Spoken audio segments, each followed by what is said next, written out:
હવે ત્રીજું સુખ કહું છું. માનો કે તમારી પાસે પૈસો છે અને તમે સમૃદ્ધિ પણ ભોગવો છો. સોફા સરસ છે, પલંગ સરસ છે, મચ્છરદાની છે, એર કન્ડિશનર છે, બધું છે તમારે ત્યાં, પણ તમને વ્યક્તિનું સુખ નથી. આ ત્રીજું સુખ છે, એનું નામ છે વ્યક્તિ સુખ. વ્યક્તિનું સુખ નથી. વ્યક્તિનું સુખ એટલે સમજે, ઘરમાં કોઈ નથી, કોઈ કહેતા કોઈ, જે વ્યક્તિનું સુખ હોવું જોઈએ ને, એ વ્યક્તિનું સુખ નથી. પૈસાના ઢગલા ઉપર બેઠા છે, રાચ રચીલું બધું છે, પણ ઘરમાં ઘર તો ક્યારે શોભે? બે ચાર માણસ આગા પાછા આમ તેમ થતા હોય. હવે રૂમ 22 બનાવી દીધા છે, બંગલો એટલો મોટો છે કે 22 રૂમ છે, એમાં 20 રૂમ તો હંમેશા બંધ જ રાખવા પડે છે, 2 રૂમ જ ખોલે છે. 20 રૂમમાં તો ખાલી મહિને ધૂળ સાફ કરવા માટે ખોલીએ છીએ, કારણ કે કોઈ ઘરમાં છે જ નહીં, કોઈ માણસ જ નથી. જોજો કેટલાય માણસોને જોજો, એ માણસના અભાવનું એમને દુઃખ હોય છે. એમની પાસે માણસ નથી. ઉપર આકાશ અને નીચે ધરતી, કોઈ માણસ નથી. અને પશુ છે ને, એ પશુને માણસની જરૂર પડે છે. કૂતરું માણસ પાસે જઈને બેસે છે કે ખેતરમાં જઈને જોજો, એ તમારી આગળ આવીને બેસશે. ગાય, બળદ, ભેંસ, બકરું, ઘેટું, એ પણ માણસની પાસે જઈને બેસે. એનો એક ગોવાળિયો હોય, એક જ, પણ આમ ડચ કરીને આમ હેડે એટલે બધા હેડે. હું તો વિચાર કરી જાઉં કે હા, શું MCC ની ટ્રેનિંગ આપેલી છે? રોડ ઉપર એ 200-500 ઘેટા બકરા લઈને આવતો હોય, ડાબા હાથે લાઈન સર ચલાવતો હોય, એક આગળ ને એક પાછળ, બરાબર અડધી લાઈને ગાયો બધા. અને જ્યાં એને આમ કરીને આમ લાકડી કરીને બધા ઉભા રહ્યા, સામે ઘાસ નાખેલું હોય, પેલા ઘાસના પૂરા નખાતા હોય, પણ એને આમ લાકડી કરીને આમ કર્યું નહીં, બધી ગાયો ઉભી રહી જાય.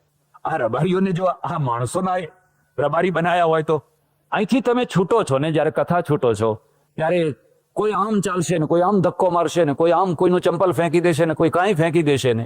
કેટલી ટ્રેનિંગ છે, કેટલી વ્યવસ્થા છે. એટલે આ બીજું જે સુખ છે ને, ત્રીજું જે સુખ છે ને, એ વ્યક્તિ સુખ. વ્યક્તિ સુખ. ઘણા માણસોને માણસ નથી હોતો, એના ઉપર એક ચોથું સુખ છે. હવે માનો કે કોઈના ઘરમાં સંપત્તિ છે, બેંક બેલેન્સ છે, ચોપડીઓમાં ફલાણામાં ઘણો પૈસા ઘણા રોકેલા છે, અને સમૃદ્ધિ પણ છે, રાચ રચીલું પણ છે, ખૂબ ઘરમાં વસાયું છે, જેટલું જોઈએ એટલું લાઈને વસાયા જ કર્યું છે. એ બરાબર છે. માણસોય ઘણા છે, માણસોય થોડા નથી, બધા માય નહીં એટલા માણસો છે. પણ શું નથી? ભાવ સુખ. ભાવ સુખ. એમાં રહેનારા માણસોને ભાવ નથી. કોઈના ઉપર ભાવ નથી. રસોઈ થાય છે, ટેબલ ઉપર મૂકે, જમી લો. લોજમાં જમવું સારું, એના કરતા લોજમાં જમવું સારું, પણ ઘરમાં જમવું ખોટું, કારણ કે કોઈના ચહેરા ઉપર ભાવ જ નથી. આ પડ્યું, જમી લો, કો તો આપીએ, ના કો તો પાછું મૂકી દઈએ. અને એટલે માણસ છે ને, એ ખાલી ને ખાલી રહેશે, ખાલી ને ખાલી રહેશે. નોટ કરજો, ભરવા જેવી 3 ચીજો છે. પૈસાથી તિજોરી ભરાય, જ્ઞાનથી મસ્તિષ્ક ભરાય, પણ ભાવથી હૃદય ભરાય. ભાવથી હૃદય ભરાય. પૈસાથી તિજોરી ભરી હોય, છલકાતી હોય, અને જ્ઞાનથી મગજ ભર્યું હોય, પણ હૃદય ખાલી હોય તો માણસ છે ને એકલી તિજોરીથી જીવી નથી શકતો, એકલા જ્ઞાનથી જીવી નથી શકતો. એને જીવવા માટે હૃદય જોઈએ, લાગણી જોઈએ. બહુ મોટો વકીલ હોય, બહુ મોટો બેરિસ્ટર હોય, બહુ મોટો પ્રોફેસર હોય, બહુ મોટો જ્ઞાની પુરુષ હોય, બિરલા જેવો નગરશેઠમાં પૈસાદાર માણસ હોય, પણ જ્યારે ઘરમાં પગ મૂકે અને છોકરાને આમ તેડીને ગળે લગાવી દે, ત્યારે જે સુખ મળે ને, એ લાગણીનો સુખ છે. આવડું છોકરું હોય ને, આમ કરીને, હવે પેલો જે હાઈકોર્ટમાં કે સુપ્રીમ કોર્ટમાં જે ધડાકા લેનારો માણસ છે ને, હવે છોકરા આગળ કેવો થઈ જાય છે?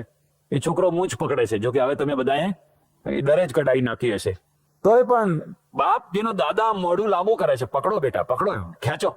એ ટોપી ઉતારે છે. હવે હાઈકોર્ટમાં ઉતારી જ જોવા એની ટોપી.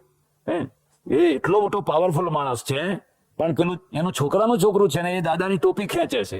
એટલે દાદા આમ માથું લાંબુ કરે, ખેંચો બેટા, ખેંચો. હવે કયું સુખ છે? ભાવ સુખ. એ ભાવ સુખ છે.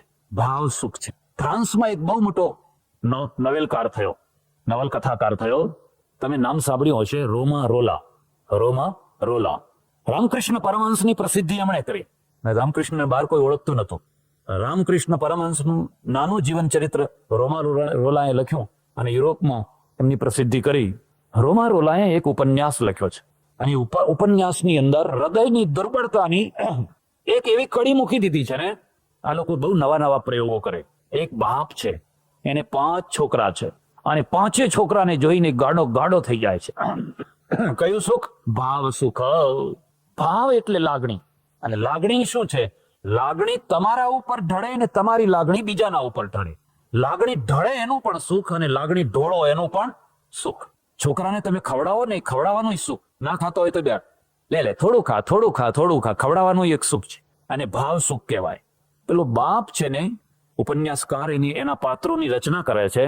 તે બાપ છે એ છોકરાઓના માટે કેટલી કેટલી વસ્તુઓ લાવે છે. કઈ નવામાં નવા રમકડા, નવામાં નવી વસ્તુ લાવીને આપે છે ભરપૂર. બસ મારા છોકરા. અને પછી એની પત્નીને કહે છે કે જો દુનિયામાં ઘણાય બાપ હશે, પણ હું મારા છોકરાઓને જેટલું વાલ કરું છું એટલું વાલ કોઈ બાપ કરતો હશે. એટલે એની પત્ની કશું બોલતી નથી, પણ માર્મિક મંદ હસે છે, માર્મિક હાસ્ય કરે છે. એટલે પેલો એનો એ પૂછે છે તું કેમ કેમ નથી પાડતી? બરાબર છે, તમે કહો છો એ બરાબર છે. પણ પછી તો પેલો બહુ છેડો લે છે. એટલે એની પત્ની કહે છે હું તમારા આ ભાવ સુખમાં અડચણરૂપ થવા નથી માંગતી. તમારું ભાવ સુખ કાયમ રહે, હું એમાં અડચણરૂપ થવા નથી માંગતી. તમે ને તમારા બાળકો ખૂબ કિલ્લોલ કરતા રહો, મને આનંદ આવે છે. પણ હવે પેલો પતિ તો પાછળ જ પડી ગયો, કોઈને પાછળ ના પડવું. બોલ શું છે, તું કેમ બરાબર? કંઈક તારા મનમાં ગૂંચાય છે. એટલે એને કહ્યું કે ગૂંચાય છે એ વાત તો સાચી છે, પણ હું કહીશ ને તો તમારું જીવન ધૂળધાણી થઈ જશે. એટલે વધારે આકાંક્ષા જાગે કે નહીં? બોલ તારે શું છે? અને પછી પેલો રોલા પેલી એની પત્નીના દ્વારા કહેવડાવે છે જો આ પાંચેમાં એકમાં પણ તારું લોહી નથી, આ પાંચમાંથી એકમાં પણ તારું બ્લડ. અને બીજા દિવસથી હવે છોકરા ઝેર જેવા થઈ ગયા કે ના થઈ ગયા? હવે રમકડા નથી લાવતો, હવે ખાવાનું નથી લાવતો, હવે ચોકલેટ નથી લાવતો. એની જિંદગીમાં આગ લાગી ગઈ, ઘોડી સળગી ગઈ. હા બસ આને ભાવ સુખ કહેવાય. એ ભાવ સુખ છે ને ભાવમાંથી અભાવ થાય ત્યારે એ વેદના કહેવાય. એનું નામ પીડા કહેવાય. એ બંગલામાં હોય, એ સમૃદ્ધિની છોડો ઉછળતી હોય ત્યાં હોય, કોઈના આરસપાન જોઈને ખુશખુશ ના થઈ જશો કે હા શું મજા આવતી હશે. અરે મજાનો પોઈન્ટ તો પેલા ભાવ સુખમાં છે. અને ઝોંપડામાં હોય છે કે માણસ ઝોંપડામાં રહેતો હોય પણ કિલ્લોલ કરતા હોય, કિલ્લોલ. અડધો રોટલો પણ આગ્રહથી જ ખવડાવતા હોય, તમે ખાઓ. પેલા કે તું ખા. તો આ ચોથું સુખ છે, એનું નામ છે ભાવ સુખ. અને ઈશ્વરની બહુ દયા થાય, બહુ કૃપા થાય. મુદ્દાને સમજી લેજો. તમારા પુરુષાર્થની સીમા છે. પૈસો કમાઓ, ભાવ ઉત્પન્ન ના કરી શકો. લોજનું જમવું એ જુદી વસ્તુ છે, પણ લોજમાં પીરસનારને કોઈ ભાવ છે ખરો? બરાબર રોટલી આપીને ચાલ્યો જાય, પેલો ફરતો આવે એટલે આપીને ચાલ્યો જાય. પણ ભાવ ઉત્પન્ન કરવો એ બહુ કઠિન છે. તમને સંપત્તિ મળી હોય, સમૃદ્ધિ મળી હોય, વ્યક્તિઓ મળ્યા હોય અને સાથે સાથે ભાવ મળ્યો હોય. મેં ઘણા એવા કુટુંબો જોયા છે. એક ઘરમાં 20 માણસો રહેતા હોય, 20 માણસો. છોકરાની વહુઓ, એમના છોકરાઓ, વિધવા થયેલી બેન, નણદ, ફલાણું ડોશી ડોહા. પણ ભાવ ઉભરાતો હોય. પેલો દુકાનથી રાત્રે આવે ને, પણ એની માં ને એની પત્ની ને એની ભાભીઓ આયા ભાઈ લો ગરમ પાણી છે, પગ ધોઈ લો. નહીં લો હેડો આ ગરમ ચા પી લો. તમારા માટે આ ગરમ હજુ ગેસ ઠાર્યો નથી, આટલી રોટલી બાકી રહેવા દીધી છે, તમને ગરમ ખવડાવજે. આખો દિવસ પેલા એ દુકાનમાં મહેનત કરી હોય ને, બધો થાક ઉતરી જાય. હવે પેલો રાત્રે 8-9 વાગે થાકેલો, હારેલો, કંટાળેલો દુકાનેથી આવે ત્યારે અહીંયા 10 બૂમો પાડો ત્યારે કોઈ મડ બારણું ઉઘાડું હોય જ ને.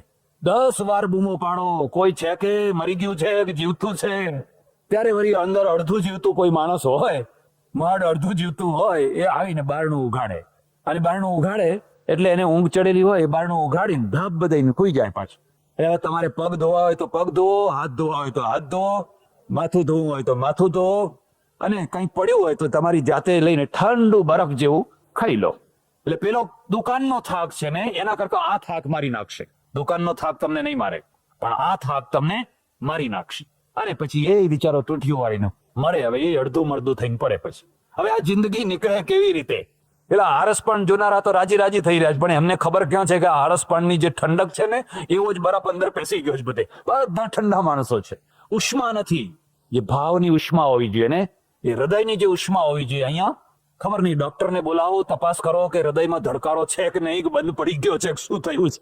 આ ચોથું સુખ છે, ભાવ સુખ.